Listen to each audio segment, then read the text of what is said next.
Sailors came to Georgetown.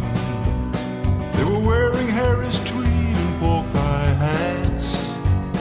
They'd slit your throat and throw you in the gutter. But it's all you can expect from men like that.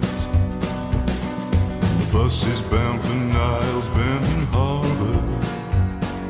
The ladies wear perfume to scar your nose, and the only way to reach them is to scare them. But of that you know little, I suppose. It's a magical and mystical performance as you perambulate right down the road, with your pockets full of stardust and perfection, and Jesus on your side and in your soul.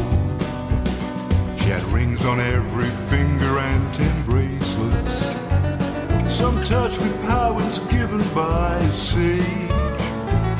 He had contemplated giving her his wristwatch. The time for him had long since gone its way.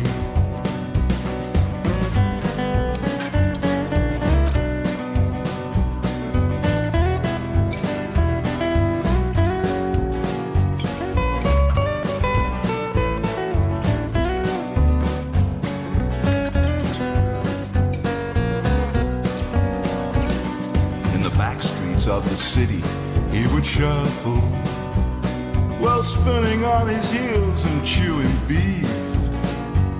He had promised her he'd be a vegetarian, but he could not control his lust for meat. Since Asia left the streets for greater glory, but others said that she was big with child. Whatever was the truth, it did not matter. He would hunt her down and cut her with his smile. Last time he was seen was by the pawn shop. He traded 2 gold teeth for a sack of corn, and he would plant it on the outskirts of the city as a warning that he would someday return. He said he never found her and he's still looking. It is said he searches rivers for some sign, but the truth is that he caught her down in Georgetown with a Spaniard who had left his wife behind.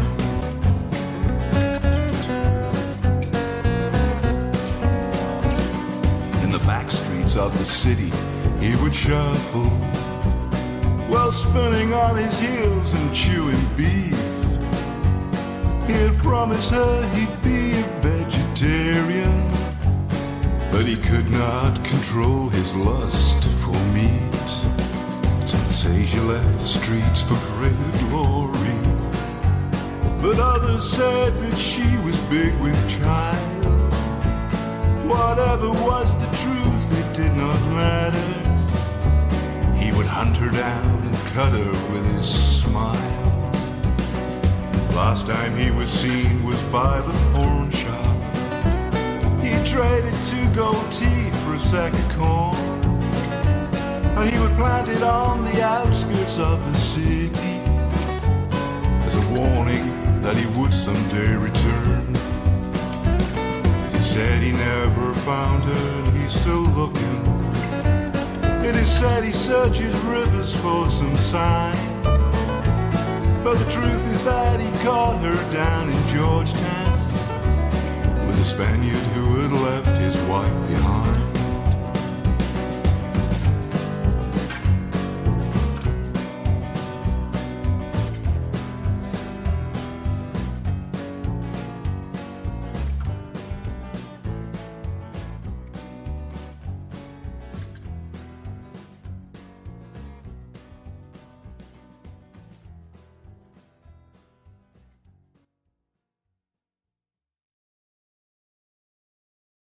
Ripon Rabbit Hole is a community-driven radio.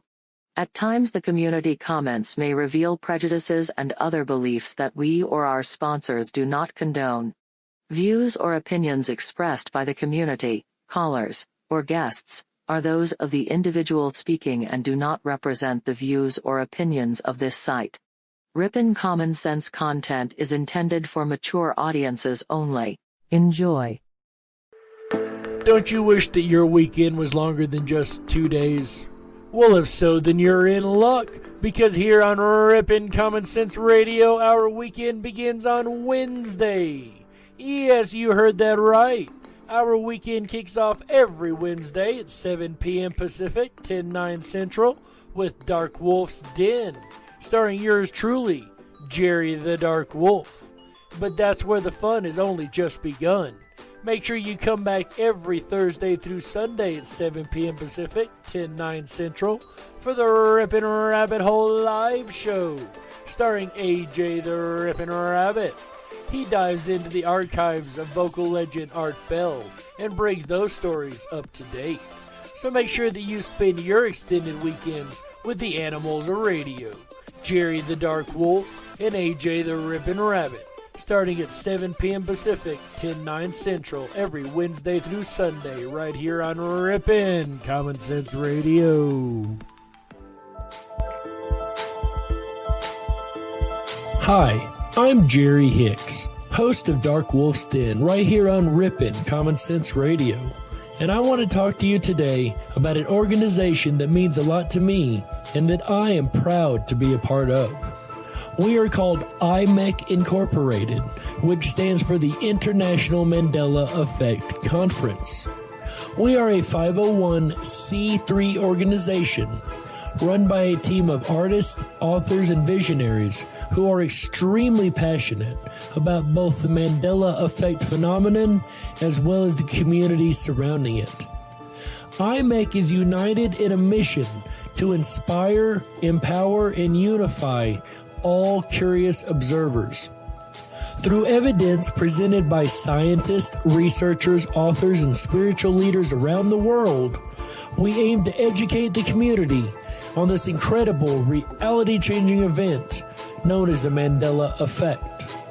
Our 2020 event will be held online this year, June 20th to 26th, and will be available for absolutely free both on our website at imec.world as well as the International Mandela Effect Conference YouTube page. For more information, please visit imec.world. That is imec.world. IMEC.WORLD.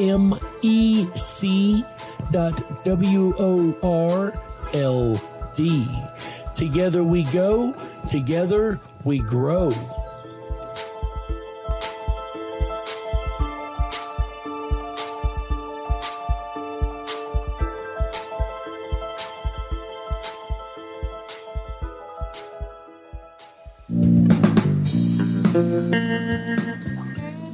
In modern society, we've gotten really used to having technology right beside us at all times. Our life is almost dependent upon it at this point. But have we ever really stopped to question, where does it come from? We know there's patents, and we know who they say created these things, but where did they get the ideas? Where did they get the materials to create these things? You might be surprised at the answers that come out. All that and more coming up in just a few moments, but first... Coming to you from a secret mountain cave hidden deep within the Idaho wilderness. This is the Dark Wolf's Den Show.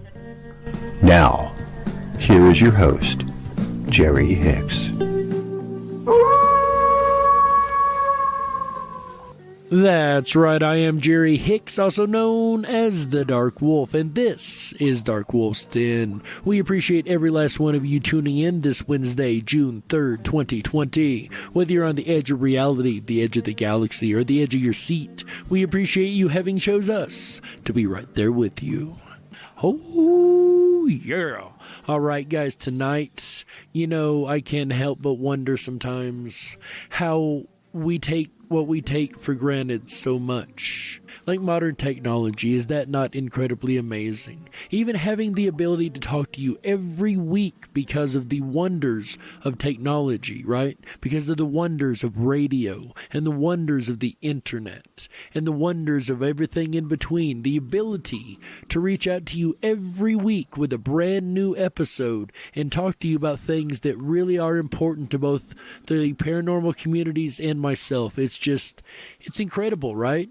But we always assumed it was just human ingenuity that came up with all these leaps in technology. And every now and then through history, we will see giant leaps in technology for what seems to be no reason at all. And that still may be the case that it is human ingenuity, but what if it was actually maybe helped along for the last 80 years anyway from other worlds? That's right. Possible technology that we use every day that could have come from other worlds. How about Kevlar? That was invented, quote, invented in 1965.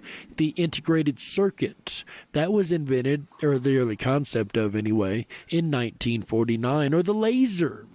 In 1960, they built the first laser, and it was huge. Within 3 years, they had it down to the size of a pointer pen.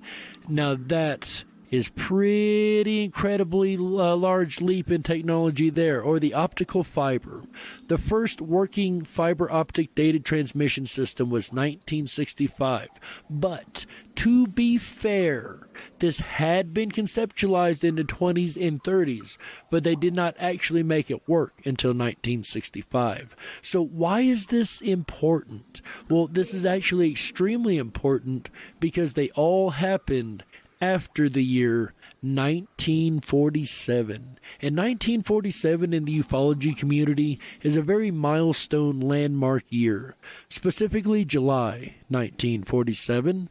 That is when the supposed Roswell incident occurred.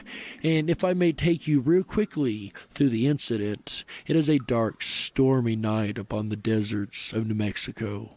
And there's a lightning storm that is just fiercely raging, which is not odd for that area.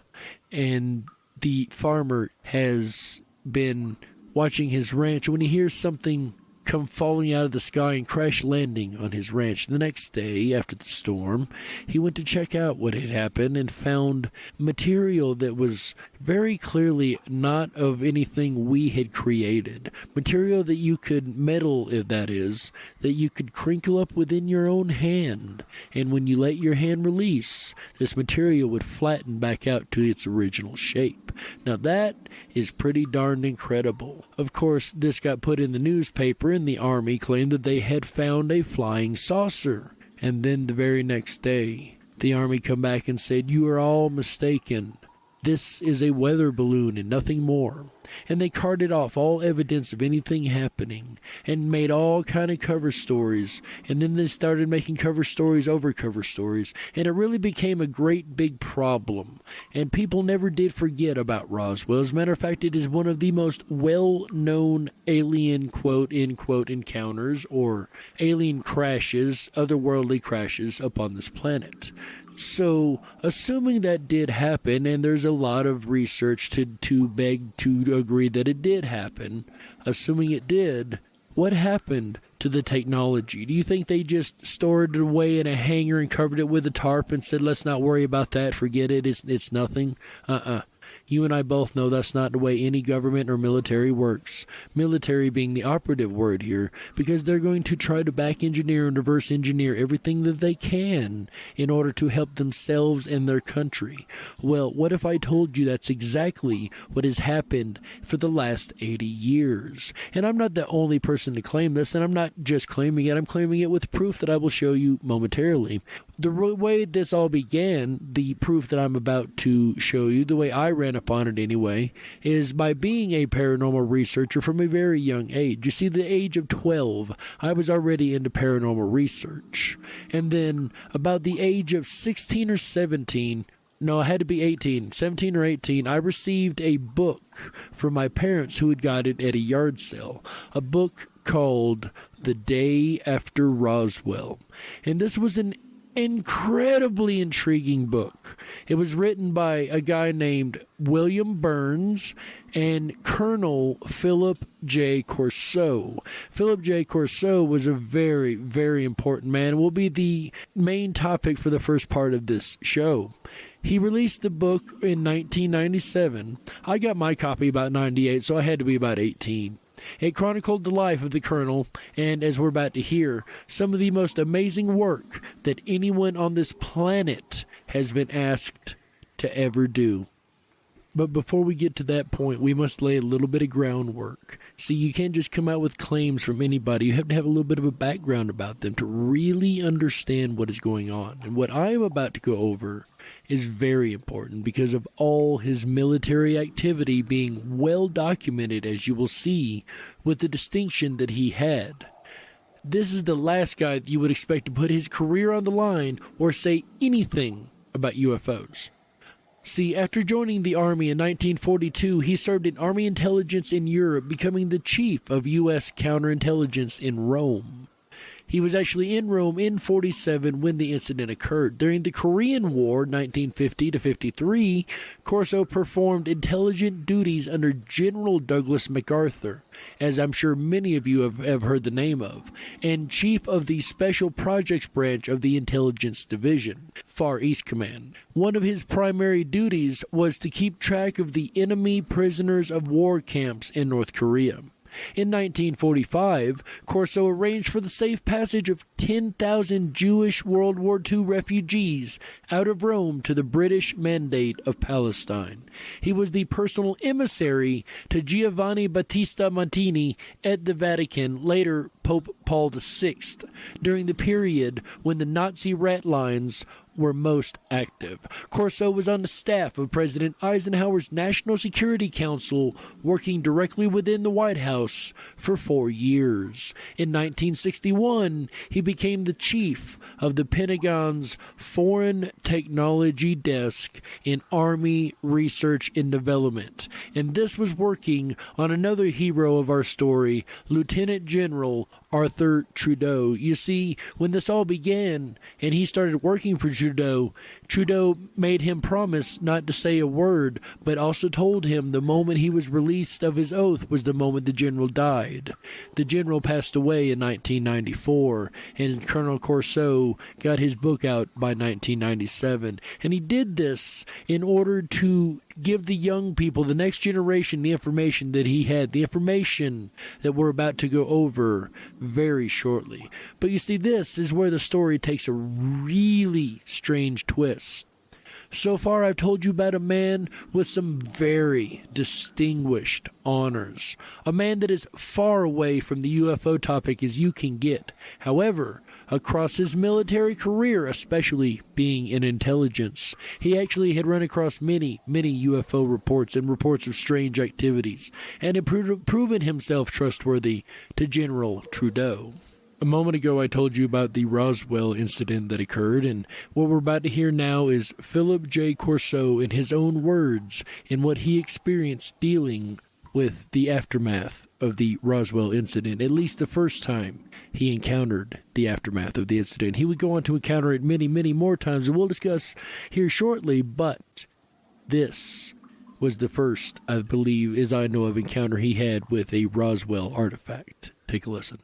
So, one night, I was a post-duty officer. Post-duty officer means that I was in control. For that night, I was the one that checked all the guards, checked all security areas. In fact, checked the whole post. I was a duty officer that night. And I went to the veterinarian section, and a sergeant I knew very well was sergeant of the guard that night. I told him, Sarge, how's everything around here? And he said, fine, sir. I told him, they told me to be careful to watch this area because you have a sense of something sensitive here. He said, you want to see it, sir? I told him, yes, let's go look. And I knew this sergeant he was a master sergeant. I went back, and there was 5 crates there, like 5 or 6, I think it was 5. I lifted one up, and here's this body there and floating in fluid. And I looked at it about 10, 15 seconds, not much more than that. So I put it back down and I said, Sarge, come on, get out of here now. I don't want to get you in trouble. Because I'm the duty officer, I can go around, walk around here. but you might get in trouble for coming back. Just come on, let's go. Come out with me. So we went out, and I told him, where did it come from, Sarge? He said, well, 5 trucks are coming through here from an airfield in New Mexico, and they're heading for Wright-Patterson Air Force. Now, in those days, there weren't all these big roads now. In those days, Route 40 was about the only cross-country route, and the route that they took was Route 40, going through Fort Riley, Kansas, and then up to Wright-Patterson Air Force. And I said, well, stay away from her, Sergeant. I don't want you to get in any trouble. I told him I can walk around and see. So, and I started to figure, what was that? First, I thought it was a child, because it was small. Then I looked at this head and all, right away, and this was only happened in a matter of seconds. Then I put the end back down, and the head was different, the arms were spindly, the body, it was gray. So right at that moment, I figured, I don't know what this thing is. So like an intelligence business, I just better put it in the back of my head here and wait till maybe in the future I get corroboration so I can evaluate what it is. So I promptly forgot about it. And of course, in the ufology field, it is a well-known thing that the alien bodies were eventually rounded up in Wright-Patterson, and that's where they're said to have ended up, and never at Area 51 at all. And I inherited reports, autopsy reports from Walter Reed Hospital. Now, Walter Reed, there was a laboratory there, which was our laboratory, and we financed. That's who did the autopsies for us. But we didn't leave any copies to them. All copies had to come back to us, because after all, it was our lab. We financed it all. So there I started getting indication, proof that a crash really happened here. Of course, then I kept it quiet for 35 years. I had an oath with the general, and I didn't reveal the names of people. Even he criticized me. He said, 35 years you kept a secret, didn't even tell your family. I thought, why should I tell anybody? No, the general told me, he said, Phil, let's keep it secret. When I die, though, I relieve you of my oath. 3 years ago, the general died. And the actual autopsy video that was supposedly came out to the public that was real apparently was done within the Wright-Patterson laboratory, of course owned by the government, Wright-Patterson Air Force Base. So if it was true and if it was real, it was government done. How that would have leaked out, goodness only knows, right? We've still got stuff leaking out today like the Tic Tac UFO that everybody talks about, which is absolutely real according to the Navy and the government, which we find that really intriguing. Well, the nature of the body inside. Because before that, I never knew that. They did an autopsy, and they cut it open, all the brain and all. And the brain was different, and most of the body was different. But no nose, no mouth, no ears, no vocal cords, no digestive system, no sex organs. So then we came to the conclusion that it was a humanoid clone. And having a clone would definitely be a very efficient style of space travel. Very cheap, too, if you can build your clones over and over and over, right? And when I came back, General Trudeau pulled me in. He had reorganized research and development from a secondary mission logistics to a very compact, good unit, about 3,000 officers. It wasn't too compact. And then I went. First, when I reported in, I was a special assistant. Then he created the Foreign Technology Division about a week later and put me in charge of it. And this again is some more of that infamous government doublespeak. You see, Foreign Technology Desk of Army R&D. Let's break this down. You would assume first that the Foreign Technology Desk would mean, crashed aircraft from, say, Russia or China, Germany, or fill in the country. However, that is only really half of the definition. They can also mean anything from off-world. That would technically still be classified as foreign. But that's only half the title, remember. He worked at the Foreign Technologies Desk of Army R&D. And we all know what research and development is. But how do they get it from research and development and even alien tech into the general public and the general population? Well, General Corso can tell us all about that. Let's hear what he's got to say. And we never trusted CIA because in my day, Stalin gave orders to get to this information that came out of Roswell to some of his top scientists and agents. That order went out. And we knew that in the special intelligence that I was in the Pentagon, which is very closely held. KGB trying to penetrate that, but they never did. And we knew that Stalin, they send agents out all over this area here to try to get information on Roswell. And yet we stood back like fools and said it didn't exist. It was a weather balloon. They didn't think it was a weather balloon. Countries in Europe are taking this very serious. They're not like us here. They're not going to put out stories that there were dummies came out of the air or people with big heads. Those people are a little more serious about this than we are. But around here, I'm even surprised to see the reaction from these people. Because somebody like me has never been out like this, and after being in the military, you don't go out and give interviews and write books and things like that. Because when we gave the information out, we gave it out and insisted they take the patents. But also we put a little bit of a requirement on there. Requirement, feed it back to us for the competitive edge of the Army. Take the patents, make all the money you want, but give it to the American people and give it to the world. The Japanese, they interviewed me, and I told them when we put the integrated circuit out, we also gave it to you.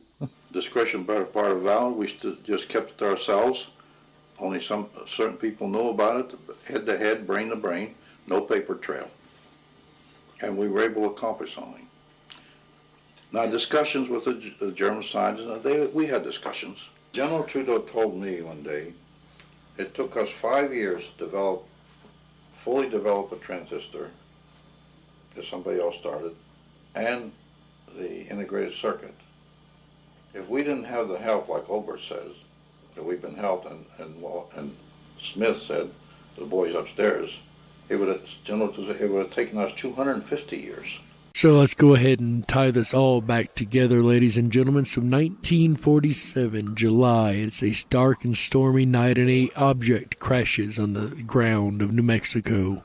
Before anybody can really get in and see what's happening, amongst a much commotion, the Army steps in and gathers up all that they can gather up. They put all of this into a artifact file, and it ends up in a filing cabinet called the Nut File. The Nut File ends up under the command of General Arthur Trudeau, who passes this on to Colonel Corso, who is under his command. Colonel Corso had a very, very interesting job, and this is where the sneakiness of the whole project comes into play. Colonel Corso would take these artifacts to companies that were working on things that were somewhat like what they already thought the artifact would do. These companies, of course, would be under government grant.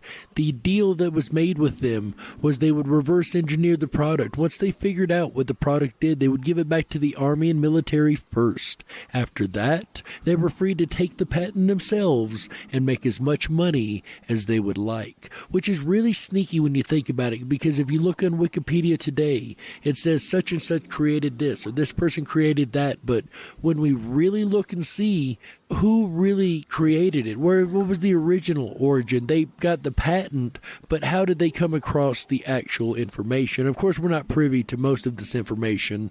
It's only thanks to Colonel Corso and his work and his honest admittance of this after the general's death and his oath being broken now that he can talk about all of this, or he could at the time. And I, of course, when I read this book in '98, read it with just a hair of skepticism. Okay, a lot of skepticism.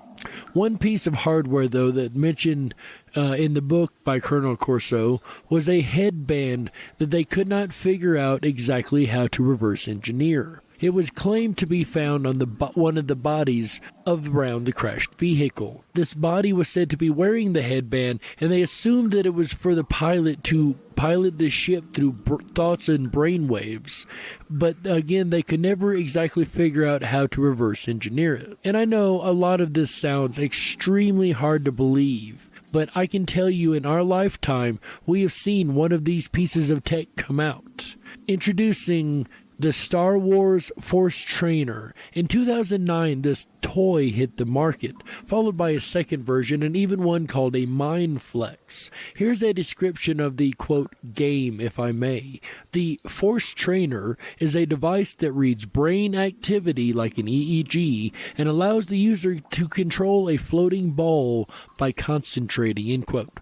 Now, if that isn't blatant admission, then I don't know what is. Either Colonel Corso was psychic or he was telling the truth. I prefer to believe the latter. Now you can actually pick up EEG readers with no issue. These are headbands that you put on your head and it will read the brain waves that are going on and exiting the body at any given time, because we are always putting off brain waves and brain energy. But now I think I have, at least in this first part of the program, presented quite the case for the idea that a lot of the stuff we use, or at least the basics of it, if not much more than that we know about, now, but even the integrated chip that's in all of our phones, everything we use today comes from technology that actually began on other worlds, and the government was nice enough, if you will, to let us have. But has this ended? Is this the end of the programs and projects like that? Wilbur Smith is really the man that first put in my mind when nuclear binding coming apart on things. And he was a magnetic, really, he was a genius, and the Canadian government really treated him bad. And then I was supposed to go to his laboratory visiting because the general told me when it was on. The general told him, Smith, he said, you and the colonel have a lot to talk about. I'll let the colonel come up and visit you at your lab on Mayber on Lake Ontario. Well, I put it off. In 1962, I decided to go up. I called up, and they told me Mr. Smith died of cancer, and I never really got to go to his laboratory. But he gave us a piece of metal that he took from a flying saucer. You exchanged, didn't you? We exchanged, and he brought ours back later. And earlier, of course, I mentioned sudden leaps in technology that have happened throughout the centuries. And there's been another interesting phenomenon noted by a lot of researchers that I've heard about lately again, actually. And it's this idea that the saucers suddenly get here. There's 2 or 3 of them in a group, and one of them all of a sudden acts like it's gotten into trouble.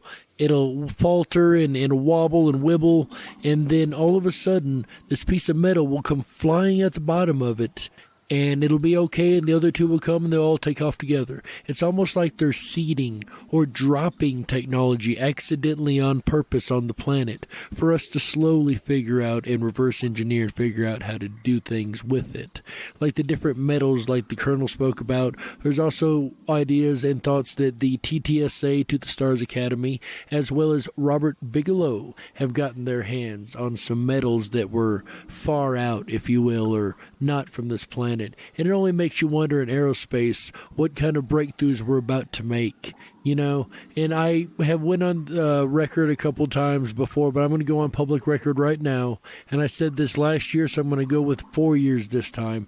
I predict this based only on assumptions, that within 4 years, since we've now got the Space Force, we're suddenly going to have anti-gravity figured out. And it'll be a wonderful thing, and it'll be just in time for the Space Force to happen. And we'll just be able to get out there far enough to defend ourselves and all these wonderful things, because it's my opinion that we've actually had anti-gravity, and I say we as our government has actually had the ability to do anti-gravity since the 1950s. That is only my assumption based on reporting that used to occur in the 1950s that no longer does occur. Those stories disappeared very quickly after the 1950s. But I hope you guys have enjoyed the show so far. It is coming up on, as you guys know, the first half of the show. So we're coming up on a hard network break. I hope to see everybody back on the other side, where we're going to talk about yet another guy who come out and blew the whistle about what's really going on in the government. Ladies and gentlemen, I'm Dark Wolf, and I'll be right back with you guys right here on Dark Wolf's Den right after these messages. Oh, yeah!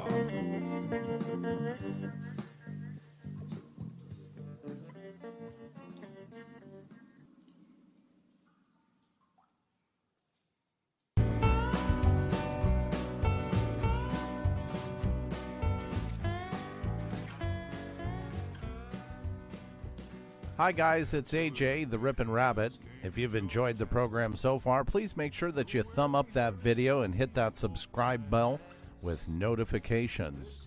I'll be back again tomorrow, Thursday night, for a look at Superstition. That's Thursday, June 4th, 2020, starting at 7 p.m. Pacific, 10/9 Central. very superstitious writings on the wall. Do you have a secret superstition? We're going to find out all about it tomorrow night, Thursday. Then Friday, join us for co-host Moneybag 73 Mandela Monthly. That's right, it's June. So we'll be doing our monthly installment of the Mandela Monthly. Happens the first weekend in every month here at the Ripon Rabbit Hole. And Friday, June 5th, is no exception. That's Friday, starting at 7 p.m. Pacific, 10/9 Central. All shows start at 7 p.m. Pacific, 10/9 Central. Then Saturday night, we'll dive through the world and the power of influence, how to harness the power of influence and defend against social influencers' tactics. That's Saturday, June 6th. And then we'll end out the weekend together Sunday night with our family fantastic fun show game night, Sunday, June 7th. Again, 7 p.m. Pacific, 10/9 Central. Will Earth Daughter remain seated on the fantastic Fun King Queen throne? Tune in Sunday night. Participate. Maybe you'll be the one to knock her off. If you haven't done so already, please make sure to jump on over to the Ripon Rabbit Hole and hop on our mailing list. That's RIPON, rabbithole.com. Now, I've noticed, and I've gotten some feedback, that some people say that the emails are going to the spam folder. So would you do me a favor, if you know that you're on our mailing list already, could you please check your junk or spam mail folder and let me know if yours was filtered in that direction? I have no idea why that happens. There's a lot of fun and a great community hanging out over there at the RiponRabbitHole.com. You can join in the fun, and the conversation will continue after the show in the VIP Backstage Lounge. That's a virtual meetup spot, a place where you can designate your camera and your microphone and hang out in a backstage lounge after the show, where the conversation continues at the RiponRabbitHole.com. It's a lot of fun. Lots of interesting people from all over the world hang out there. We'll be back to Jerry and the Dark Wolf's Den show with paranormal technology in just a moment, here on the very best of Common Sense Radio, the Ripon Rabbit Hole.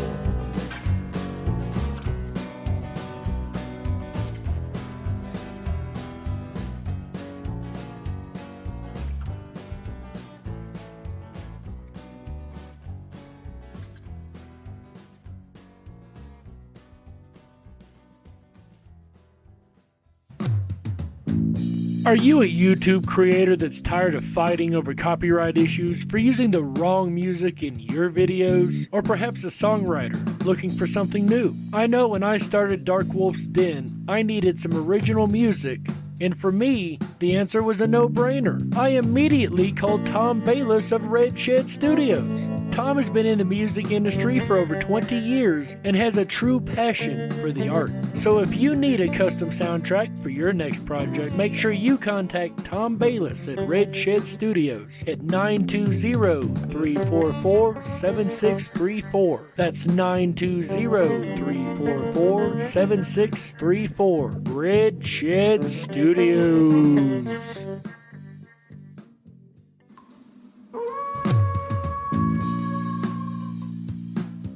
That's right, everybody. It is part 2 of Dark Wolf's Den. How is everybody enjoying the show so far? I know I really am. That story in the first half is one of my absolute favorite stories. I had the book as a child, as a teenager, and the fact that it's been verified through so many sources is just absolutely incredible. And the man's reputation and background has been completely verified through his entire military record. You can still look the documentation up to this day.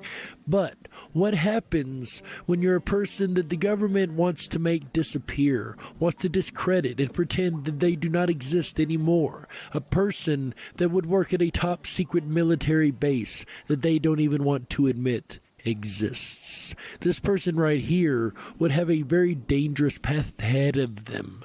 So the best thing they could do, of course, would be to speak openly and publicly and get their story out, especially if their story involved something out of this world. It's exactly what happened in 1989 in Las Vegas. A man named George Knapp, a journalist and radio personality you guys may have heard of before, had a story that he was working on, and the person that he was supposed to interview dipped out on him. So he made a call to his friend John Lear and asked him if he knew anyone.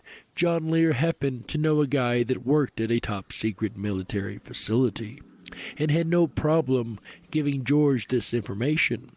They got the person to agree to come and meet at John Lear's house and do an interview with George Knapp for the news.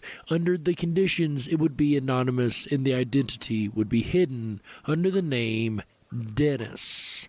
This would turn out to be not only the most important interview in all of ufology, but the most important interview that Mr. Knapp would do in his entire career, and an interview that to this day is still one of the most famous and important interviews to ever be done, in my opinion. And I actually have the clip of the original interview that aired in 1989. Ladies and gentlemen, here is Dennis talking about what he's blowing the whistle on with the government top secret facility. Take a listen. There's really no way I can prove it without revealing my identity and getting myself into more trouble than I have already. Exactly what's going on up there? Well, there's several, actually 9 flying saucers, flying discs that are out there of extraterrestrial origin, and they're basically being dismantled.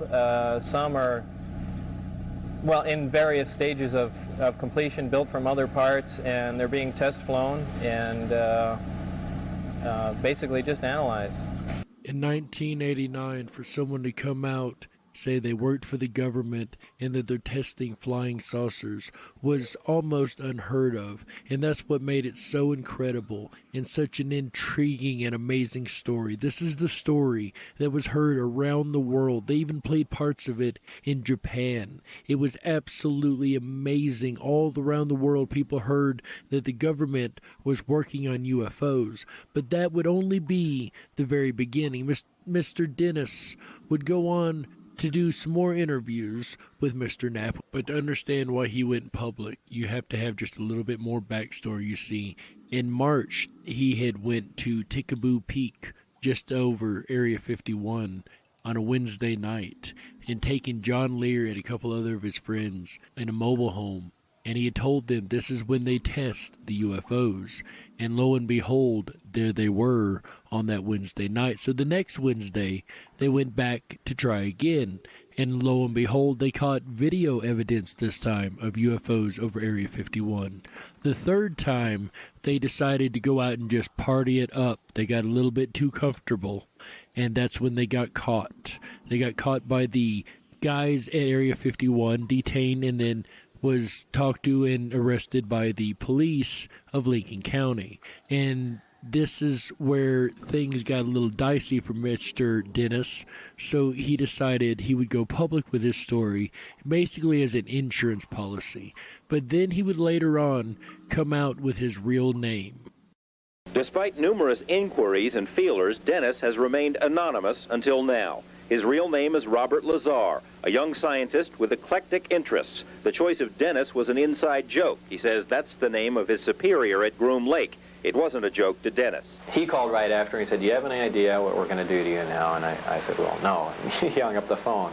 Lazar's story is, by any standards, fantastic. He says he's telling it in order to protect himself. And what a story it is, and we'll hear that in just a moment. But you remember in the first half we discussed with Colonel Corso the reverse engineering of all these small artifacts and figuring out what they did and back engineering them. But what do you think they did with the main craft, the power source, the shell, the engine, the propulsion systems? What do you think they did with all that? You think they just stored that away in a warehouse with the tarp on it? Really? I don't think so. No. What we're about to hear is what continued after General Corso left, what continued with the larger pieces that were left after Roswell. When was I hired at S4? I guess early '89, and I was probably there only about 6 months or so. On a very infrequent basis. And this is yet another part of Bob's story that would go on to be verified without any issue. You see, nobody had ever heard of S4 at the time. They'd only ever heard of Area 51. So everybody thought he was lying because they thought S4 wasn't a real place. It would later go on to be proven that it is. How were you transported to and from work? At the time that I was working there at McCarran International Airport in Las Vegas, there was a Special Projects EG&G building. When I was told to go to work, I drove there, parked my car there, and got in a plane at the airport, flew to Groom Lake, where I deplaned and waited for a bus, and the bus drove me down to S4. And again, later workers and whistleblowers from Area 51 would verify that some workers did get on a bus and go to a different location when they got off of the Janet Airlines that they caught every day out of Las Vegas into Groom Lake. The S4 facility is an area just off the Papoose Lake bed, dry lake bed. And it consists of 9 hangars. The hangars have sloped doors on them with a sand texture coating. Around the opposite end of the hangars, there's the standard entrance where you're dropped off at, go through a security check, and inside there's a small complex. There is some office space, there's several laboratories, the hangars themselves, of course, and a few other places. I didn't have free reign to go wherever I wanted to. Everywhere I went to, I was essentially escorted, so that was really all about that I saw. Inside the facility, what was the basic layout? Were there underground levels? I don't think there were any underground levels to it, though there could have been. I don't think it was, an extensive underground facility. It just looked like an installation that was butt up against a mountain. And, I didn't see any evidence of any stairs going down, elevators, or, but like I said, I don't know. There could have been, and I just might not have been permitted in those areas. Killed in the project. What exactly happened there? Allegedly, obviously, I didn't see this, and I don't know it to be fact, but this is what I was told, that I was hired to replace one of a couple people that were killed while working on one of the reactors from one of the crafts. Apparently, they, for whatever reason, cut open an operating reactor, and the device exploded, killing both of them. The scientists that were killed there, allegedly the detonation from the explosion was fairly large. It would have rivaled a small tactical nuke. So it was done at the Nevada test site, and it was to be passed off as an unannounced nuclear test. Did you have any direct contact or communication with aliens? No, not at all. Tell us about the briefing files. Under what conditions did you gain access to them? I was put into the briefing room with 121 or 22 briefings, and really was just told to sit and read through them. I think they were there just to mainly educate me on what was going on. They weren't a complete in-depth explanation on everything else, but just essentially a brief synopsis on some of the other projects that were going on there. Supposedly, the information, now this isn't something that I determined, it's something I was told, that the crafts originated from a planet that orbited the Zeta Reticuli star system. Zeta Reticuli 1 and Zeta Reticuli 2 are two stars of a binary star system. The craft allegedly came from there. And interestingly enough, Zeta Reticuli 1 and 2 come up in an absolutely enormous amount of abduction case files of the Greys and Little Greys. So that is also a very intriguing little piece of the puzzle. One or two autopsy photographs I saw dealt with just a small photograph, a bust shot essentially, just head, shoulders, and chest of an alien where the chest was cut open in a T fashion and one single organ was removed. The organ itself in the other picture was cut and vivisectioned essentially. The showing the different chambers in there. This was totally unrelated to anything I was doing, but from that photograph, it looked like what you see in UFO lore as the typical gray. So how tall it was from what I could see, I couldn't tell because I only saw a portion of the photograph, but if everything else you see is correct, I would imagine it was 3.5 or 4 feet tall. But there again, you know, all I had to see was a photograph, and you know, I didn't have much to go on. And if you guys remember, Colonel Corso described seeing pretty much the exact same creature at the Wright-Patterson Air Force Base while he was doing his rounds that evening. What was your job description at S4? My official job description was a senior staff physicist. I don't know if I actually had that position when I was there, because I was there so infrequently. I wasn't supervising anyone, so that was the official position I was hired under. But whether or not I actually acted in that capacity, I don't know. What was the size of the staff working on Project Galileo? Well, there were 22 people employed there totally. And that was specifically for the Galileo project? No, for the entire project. Oh, I see. There were 22 people with majestic clearance. I had majestic clearance. Majestic clearance was designated as clearance 38 levels above Q clearance, and Q clearance is the civilian top secret clearance. When did you see your first disc? The first disc I saw, I believe it was the second, or I think it was the third time I was up there. Normally the bus pulled around to the opposite end of the facility, which was the main entrance, and that's where we went in. On this particular occasion, it pulled up to one of the hangar doors, which were normally closed, and the last one was open. We came out, and I saw the disc in the hangar. Upon seeing it, it struck me that, well, this explains all the UFO sightings. Not thinking that it was an extraterrestrial craft, that this must have been some advanced form of fighter that we've been working on for years, and, you know, people have just caught it being tested, so on and so forth. And it never even occurred to me, even though I was looking at an extraterrestrial vehicle, that, you know, this wasn't man-made. When did you realize the craft was not of earthly origin? Well, it probably really hit me when I got inside the craft and looked around and began to understand how the craft was operated, and finally grasped the whole project as a whole, as what we were doing, the fact that we weren't building this thing, we were trying to find out how it was made. We were back engineering it. And as promised, we have come back around full circle. They are back engineering or reverse engineering these craft that came down. And there was more than one that crash landed, actually. Roswell just happens to be the most famous.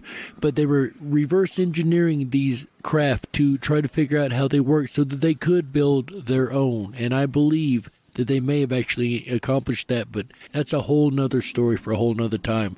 Let's hear what else Bob has to say about reverse engineering of alien craft. What is back engineering? Well, back engineering is taking a finished product and finding out how the device or product was produced, and essentially determining whether or not you can duplicate it. Which sounds oddly familiar, kind of like the Foreign Technologies Desk of the Research and Development Department. Remember that one? The one that Colonel Corso used to work for? They used to have the job of back engineering alien technology. It sounds like in the 80s, it moved on up into a more secret and privative facility called S4 out of Area 51. Lift. It produces a gravity wave, which is similar to the gravity wave that the Earth produces.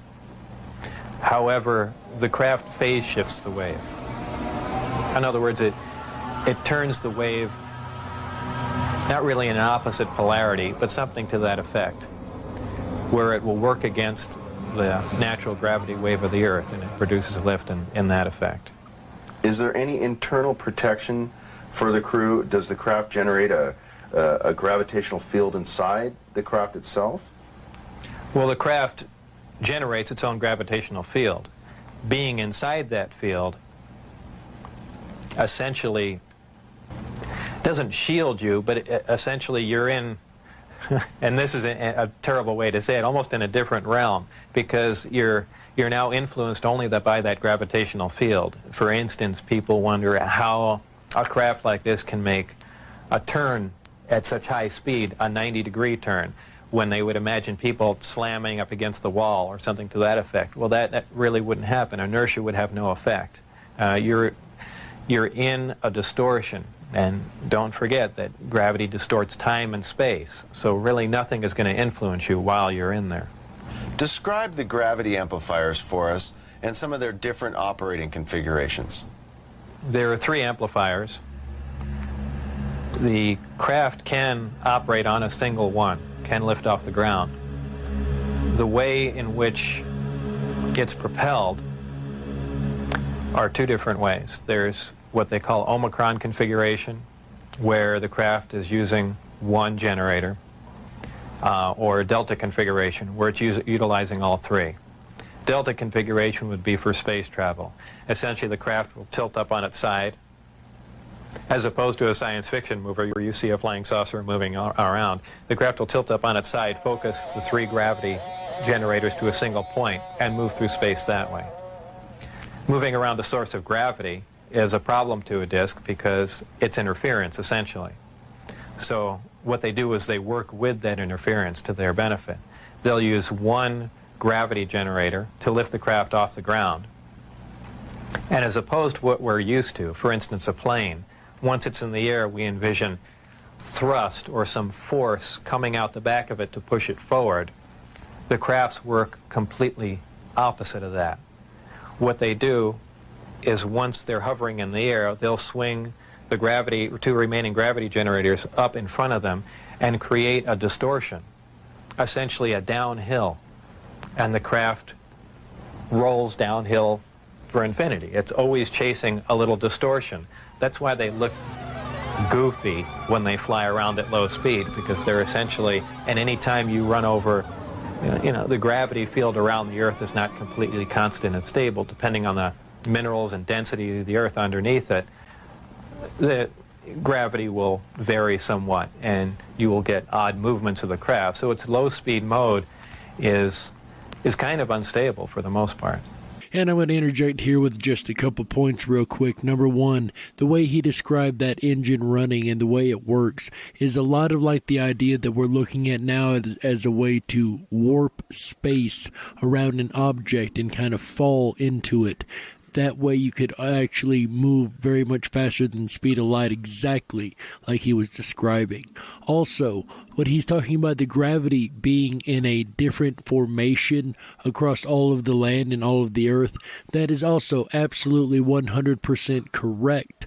The gravity is not continuous and exactly the same all around the earth. It does have various waves and gaps, just as the land itself does. As you would imagine, the gravity would follow the landscape. Upon a hill or upon a mountain would be a different gravity than at the bottom of the mountain. We're getting close to the bottom of the hour here, so before we go, I want to cover one more thing that really set Bob Lazar's story into truth for me. Again, as I say all the time, I come at all stories with a grain of salt.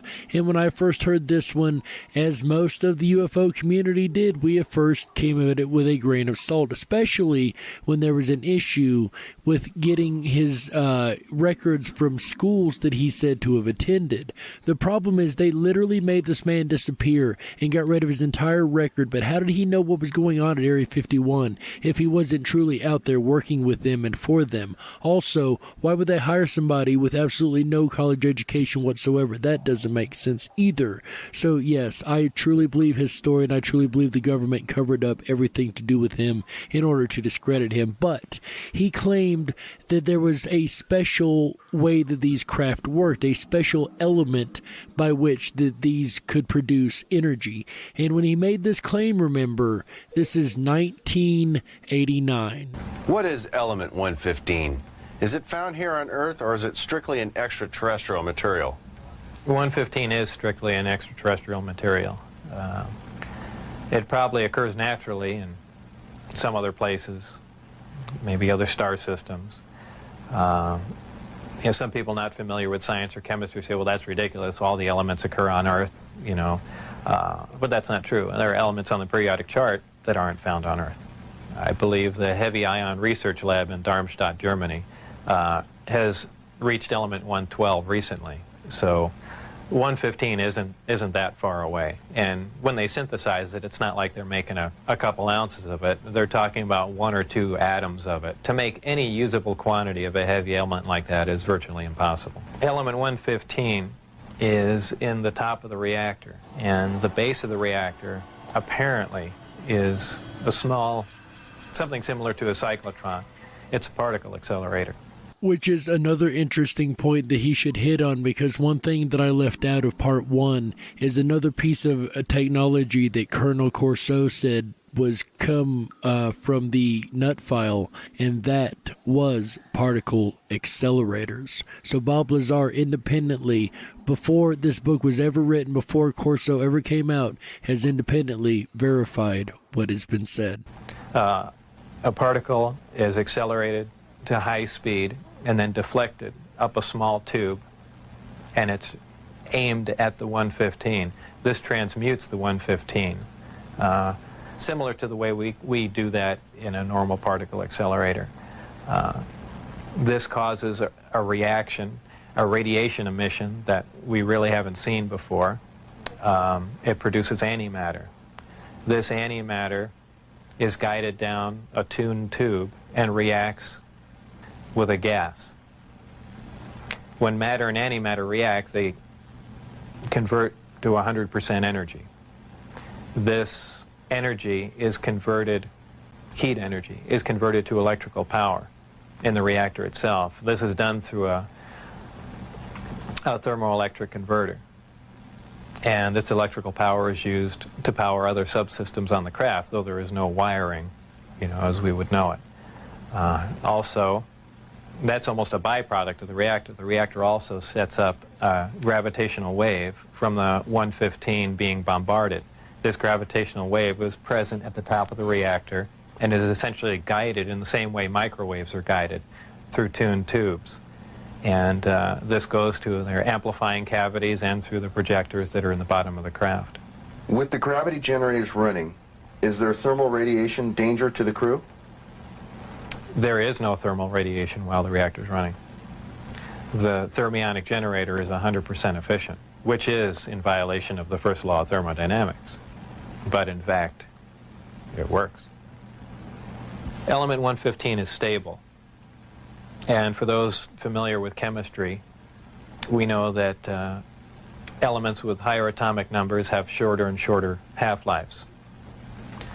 However, when you reach a certain point, they call it the island of stability. There is a place, and we've theorized this for a long time. Somewhere around 114 to 116, there should be an area in there where the nucleus of the atom is geometrically stable with protons and neutrons, where it no longer decays. It's not radioactive.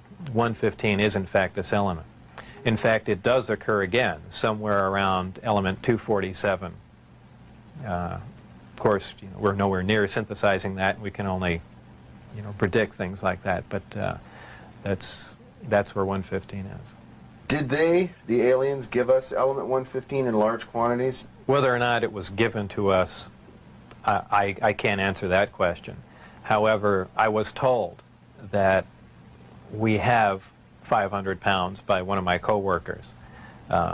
How it was obtained and where exactly it came from, I don't know. Whether it came in one of the crafts or it was separate cargo somewhere, anyone can speculate. But I was told that was the figure. You were able to get away with a sample of element 115. How much did you get away with? No comment. And the only answer we've ever got out of Bob about how much element 115 he actually got out has always been no comment. But there's a funny little twist in the story, guys. Check this out. So element 115, as you heard, is an alien element. It's foreign. It's not of this earth. It's not natural of this earth. It's an alien element that only an alien would have, right?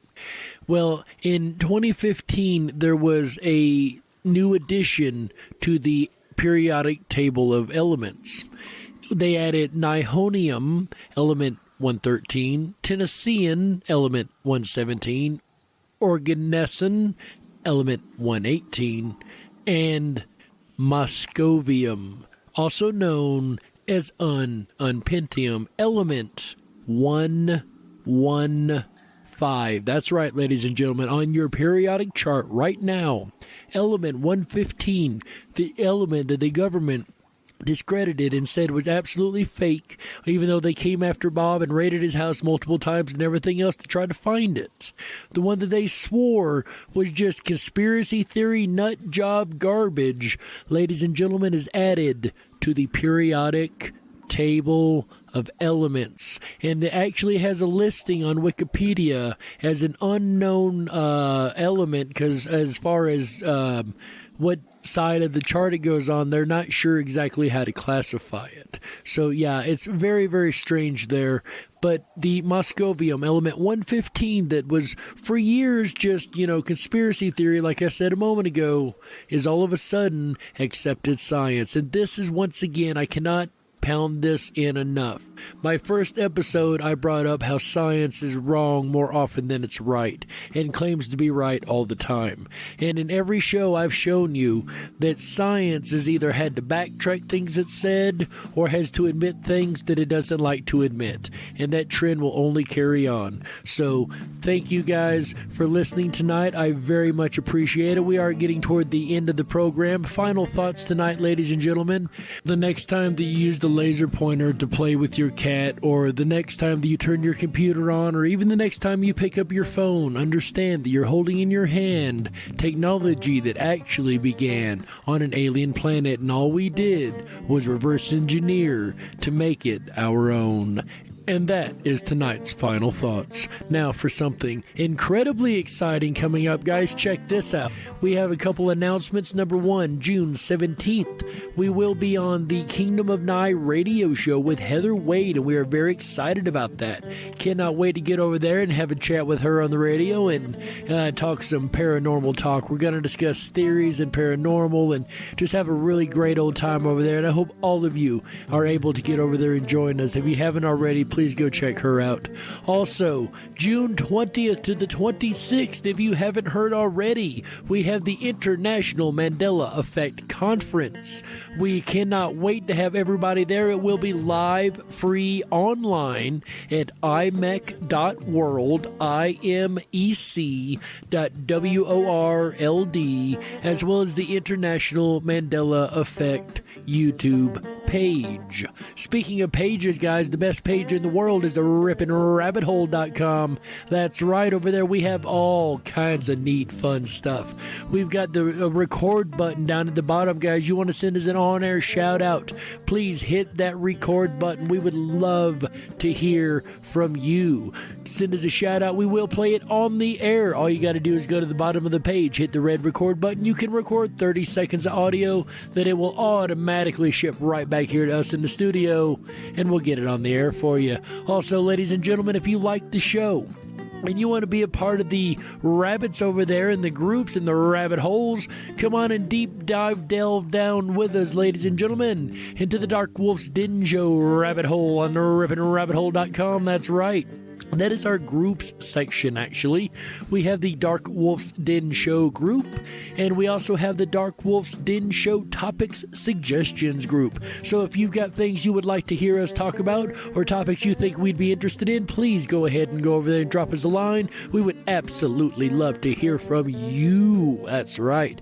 Also, I'm going to go over, guys, to my favorite place, and that is the 24/7 Backstage Lounge. That's where I'm about to go right now. I'm going to go hang out with all my favorite rabbits over there, because the conversation might be done here, but for the rabbits, oh no, the conversation has only just begun. That's right. Go on over to that ripinrabbithole.com once again. Go over to the 24/7 Backstage Lounge. If you scroll about halfway down the page, you're going to find the Cam Chat Lounge.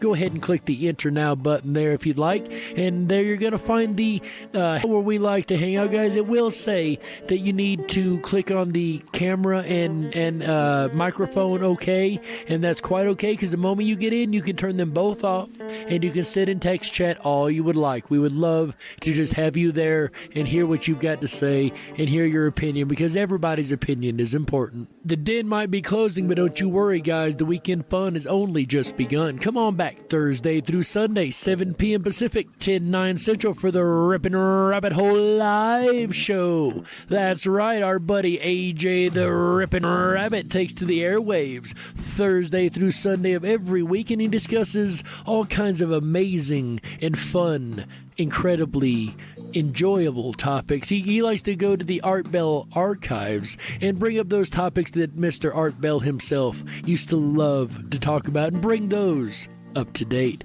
Also, this week's going to be a little different. This is one of the most fun weeks to be over there. If you never went to the Ripon Rabbit Hole live show before, guys, this is the week to do it. I happen to know that on Friday, June 5th, 2020, is Mandela Monthly. That's right. Moneybag 76 joins AJ the Ripon Rabbit for a discussion about Mandela effects having to do with transportation. That's right. Do you know anything about Mandela effects or things that have changed within the transportation realm? Come on over and pop in and let us know what you've found. June 5th, 2020. That's right, 7 p.m. Pacific, 10/9 Central. Then, June 7th, 2020, also 7 p.m. Pacific, 10/9 Central. Come on back for the most fun you could ever have on radio. That's right, it is the Fantastic Fun Show, a very fun interactive game show that has a queen or king that is announced at the end that stays the king or queen for the entire month. That's right. I was the first Fantastic Fun King over there, and I'm proud to say that. This time around, Earth Daughter holds that crown. That's right. So if you want to try to get the crown from her, try to challenge her, come on over Sunday, June 7th, 2020, to the Ripon Rabbit Hole live show. Again with our buddy AJ the Ripon Rabbit. All shows start 7 p.m. Pacific, 10/9 Central, right here on Ripon Common Sense Radio. So whether you're on the edge of reality, the edge of the galaxy, or the edge of your seat, we're glad you chose us to be right there with you. Ladies and gentlemen, I'm Jerry Hicks, also known as the Dark Wolf. This has been Dark Wolf's Den. Make sure you come back next week for an all-new episode right here on Ripon Common Sense Radio. And remember always, stay awake, but dare to dream. Ho! Yeah!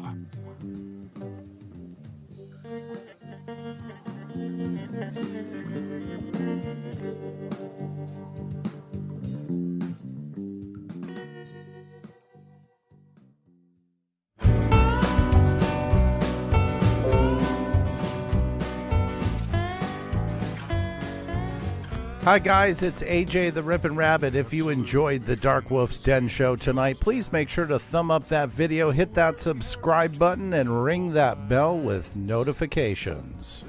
I'll be back again tomorrow, Thursday night, for a look at Superstition. That's Thursday, June 4th, 2020, starting at 7 p.m. Pacific, 10/9 Central. Very superstitious writings on the wall. Do you have a secret superstition? We're going to find out all about it tomorrow night, Thursday. Then Friday, join us for co-host Moneybag 73, Mandela Monthly. That's right, it's June. So we'll be doing our monthly installment of the Mandela Monthly. Happens the first weekend in every month here at the Ripon Rabbit Hole. And Friday, June 5th, is no exception. That's Friday, starting at 7 p.m. Pacific, 10/9 Central. All shows start at 7 p.m. Pacific, 10/9 Central. Then Saturday night, we'll dive through the world and the power of influence, how to harness the power of influence and defend against social influencers' tactics. That's Saturday, June 6th. And then we'll end out the weekend together Sunday night with our family fantastic fun show game night, Sunday, June 7th. Again, 7 p.m. Pacific, 10/9 Central. Will Earth Daughter remain seated on the Fantastic Fun King Queen throne? Tune in Sunday night. Participate. Maybe you'll be the one to knock her off. If you haven't done so already, please make sure to jump on over to the Ripon Rabbit Hole and hop on our mailing list. That's RIPON, rabbithole.com. Now, I've noticed, and I've gotten some feedback, that some people say that the emails are going to the spam folder. So would you do me a favor, if you know that you're on our mailing list already, could you please check your junk or spam mail folder and let me know if yours was filtered in that direction? I have no idea why that happens. There's a lot of fun and a great community hanging out over there at the RiponRabbitHole.com. You can join in the fun, and the conversation will continue after the show in the VIP Backstage Lounge. That's a virtual meetup spot, a place where you can designate your camera and your microphone and hang out in a backstage lounge after the show, where the conversation continues at the RiponRabbitHole.com. It's a lot of fun. Lots of interesting people from all over the world hang out there. I'm going to head on over there and jump in the VIP lounge myself. We'll see you again tomorrow night here on the very best Common Sense Radio, the Ripon Rabbit Hole.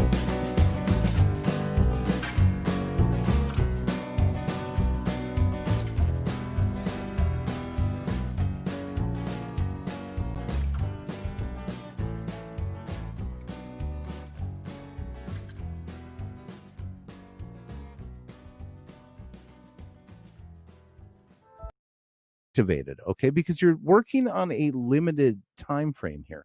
The REM stage of sleep is not 6 hours of REM sleep. Okay, we're talking about an organization that means a lot to me and that I am proud to be a part of.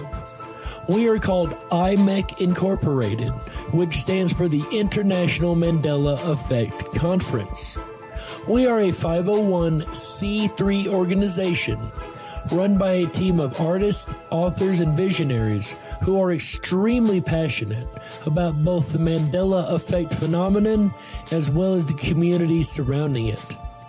IMEC is united in a mission to inspire, empower, and unify all curious observers. Through evidence presented by scientists, researchers, authors, and spiritual leaders around the world, we aim to educate the community on this incredible reality-changing event known as the Mandela Effect.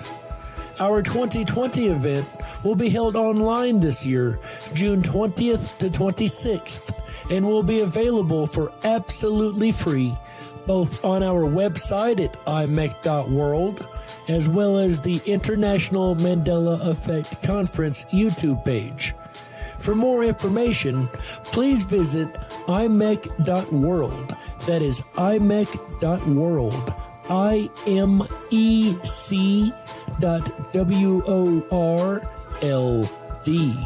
Together we go, together we grow.